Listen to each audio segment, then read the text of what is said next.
وكفى وسلام على عباده الذين اصطفى أما بعد أعوذ بالله من الشيطان الرجيم بسم الله الرحمن الرحيم قل إن كنتم تحبون الله فاتبعوني يحببكم الله سبحان ربك رب العزة عما يصفون وسلام على المرسلين والحمد لله رب العالمين اللهم صل على سيدنا محمد وعلى آل سيدنا محمد وبارك وسلم اللهم صل على سيدنا محمد وعلى آل سيدنا محمد وبارك وسلم اللهم صل على سيدنا محمد وعلى آل سيدنا محمد وبارك وسلم قل ان کنتم تحبون اللہ، اے میرے محبوبہ فرما دیجئے لوگو اگر تم اللہ رب العزت سے محبت کرتے ہو فاتبعونی تو تم میری اتباع کرو یحببکم اللہ، اللہ تعالیٰ تم سے محبت کریں گے۔ گویا انسان نبی علیہ السلام کی اتباع کرنے سے اللہ رب العزت کا محبوب بن جاتا ہے، کیونکہ اللہ رب العزت نے نبی علیہ السلام کو اپنا محبوب بنایا، لہذا ان کی عادات کو جو اپنائے گا وہ بھی اللہ کا محبوب بن جائے گا۔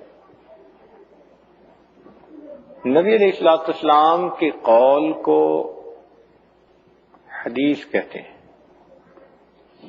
اور آپ کی عادت مبارکہ کو آپ کی سنت کہتے ہیں۔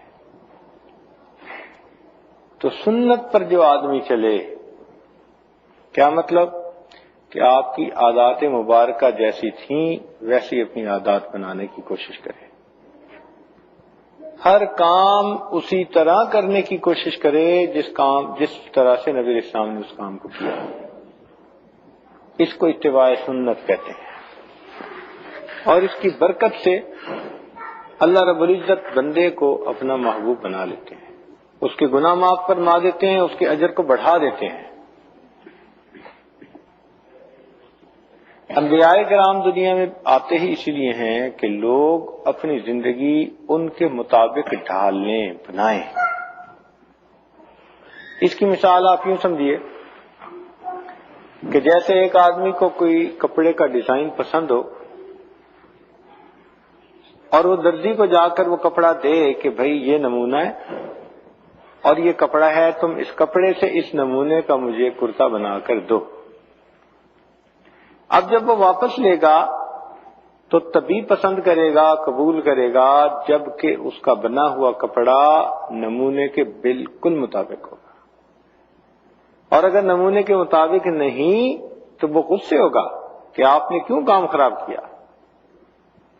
بس یوں ہی سمجھیے کہ اللہ رب العزت نے اپنے محبوب کو دنیا میں نمونے کے طور پر بھیج دیا اور مخلوق کو بتا دیا کہ دیکھو یہ وہ ہستی ہے جس سے میں محبت کرتا ہوں، اب تم بھی اگر چاہتے ہو کہ میری محبت تمہیں حاصل ہو تو تم ان جیسی اپنی زندگی بناؤ۔ لہذا قیامت کے دن اللہ رب العزت ہر بندے کی زندگی کو پرکھیں گے کہ وہ سنت کے مطابق ہے یا نہیں، اگر ہوگی تو قابل قبول، اور اگر سنت کے مطابق نہیں ہوگی تو اللہ تعالیٰ اس کو ٹھوکر لگا دے۔ تو لیٹے بیٹھے چلتے پھرتے ہر کام ہم نے نبی علیہ السلام کے طریقے کے مطابق کرنا ہے، حتیٰ کہ ہمارا بیٹھنا، اٹھنا، چلنا پھرنا، بولنا، کھانا پینا، گفتار، رفتار، کردار، ہر چیز سنت کے مطابق ہو جائے، یہ ہماری کیفیت ہو جائے۔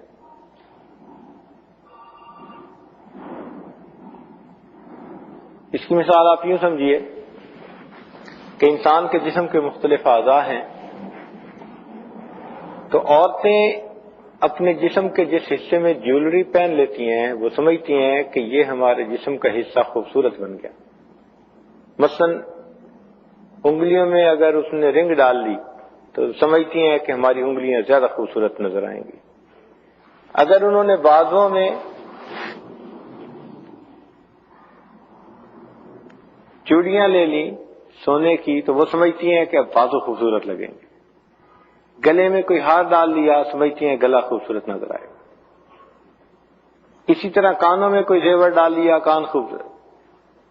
تو وہ یوں محسوس کرتی ہیں کہ جسم کے جس عضو پر ہم نے زیور سجا لیا وہ عضو زیادہ خوبصورت نظر آئے. بالکل اسی طرح مومن اپنے جسم کے جس عضو پر نبی اسلام کی سنت کو سجا لیتا ہے اس کا وہ عضو اللہ کی نظر میں محبوب بن جاتا ہے. چنانچہ جس نے جس بھی سنت پر عمل کیا، مثلا اس نے سر کے بالوں میں کنگھی کرنی ہے، اب اگر وہ درمیان میں سے مانگ نکالتا ہے سنت کے مطابق تو اب اس کا سر اچھا لگ گیا، اللہ تعالیٰ کی نظر میں پسندیدہ ہو گیا. اگر وہ رات کو سرما ڈالتے ہیں آنکھوں میں آنکھیں پسندیدہ ہو گئی. اگر وہ مسواک کرتا ہے باقاعدگی کے ساتھ تو منہ خوبصورت ہو گیا. اگر وہ اپنے ہاتھ پاؤں اعضاء کو وضو میں دھوتا ہے تو یہ سب اعضاء اللہ کی نظر میں پیارے ہو گئے.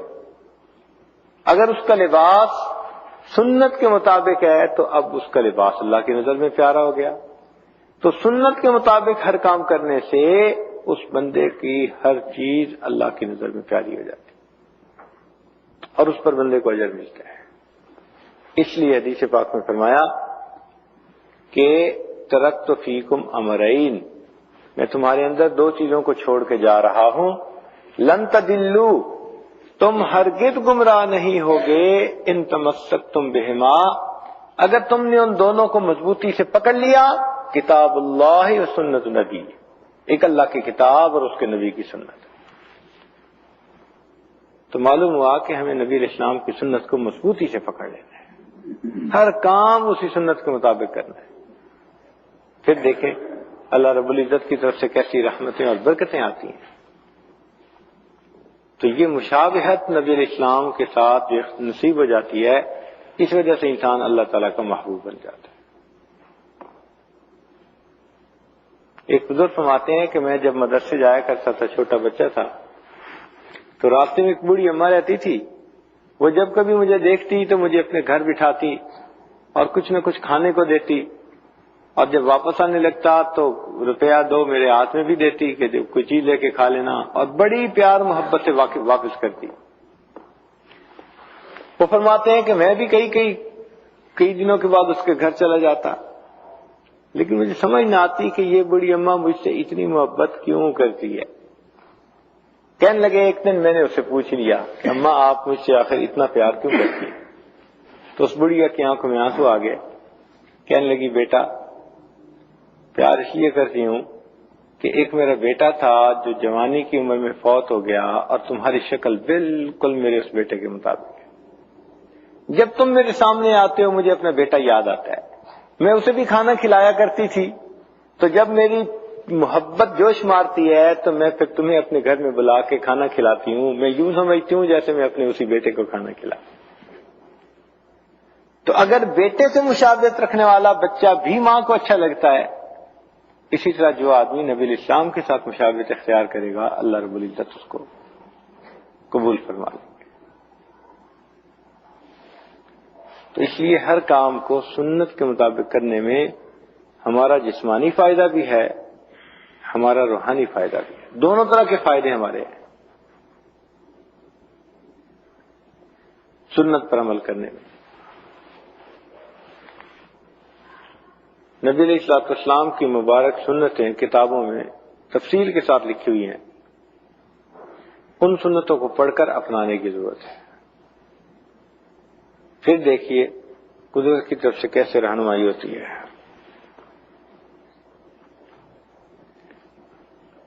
آپ نے دیکھا ہوگا دنیا میں لوگ کوئی چیز خریدتے ہیں نا تو ان کو برانڈ کا بڑا کئی دفعہ چسکا ہوتا ہے. مثال کے طور پر کسی خاص کمپنی کی کوئی چیز پسند ہے تو وہ کہیں گے بس مجھے یہی چاہیے. اس کو کہتے ہیں برانڈ لائلٹی. قیامت کے دن بھی یہی ہوگا. اللہ تعالیٰ فرما دیں گے کہ بس مجھے وہ عمل چاہیے جس پر میرے محبوب کی سنت کی مہر لگی ہوئی ہے. اس کے علاوہ جو عمل ہوگا اللہ تعالیٰ اس کو ٹھوکر لگا دیں گے. تو دعا ہے اللہ تعالیٰ ہمیں ہر عمل میں، ہر کام میں سنت نبوی کے مطابق زندگی گزارنے کی توفیق نصیب کرنا. اور یہ کام مشکل نہیں ہے، کام بہت آسان ہے، اور اس کی وجہ سے انسان کو دنیا آخرت میں عزتیں ملتی ہیں. ہمارا یہ نقشبندیہ سلسلہ، اس کے مشائخ کا یہ فرمان ہے کہ انسان اگر محنت کرے اور ساتھ اتباع سنت کو اختیار کرے تو کثرت ذکر سے اور اتباع سنت سے، دو چیزوں سے اللہ تعالیٰ اس کے دل کو جلدی نورانی بنا دیتے ہیں. اس کا دل بہت جلدی نورانی بن جاتا ہے. اور حکم یہ دیا کہ من تمسک بسنتی عند فساد امتی فلہ اجر مئۃ شہید. جس نے نبی علیہ السلام کی سنت پر عمل کیا ایسے وقت میں جبکہ وہ سنت چھوڑی جا رہی تھی، اس کو 100 شہیدوں کا اجر اور ثواب عطا کرنا. تو ایک ایک سنت کو زندہ کرنے پر 100 شہیدوں کا ثواب ملے گا. اسی لیے ہمارے نقشبندیہ سلسلہ میں اتباع سنت پر بہت زور دیتے ہیں. اچھا، اب یہ بات ذہن میں رکھیں کہ کچھ کام تو ایسے ہیں کہ جو ہم نے کرنے ہی ہوتے ہیں. مثلا پانی پینا ہے تو بجائے ایک سانس میں پینے کے بہتر نہیں ہے کہ 3 سانس میں سنت کے مطابق پی لیں. پانی تو پینا ہی ہے، سنت کے مطابق پی لیں گے تو مفت کا اجر.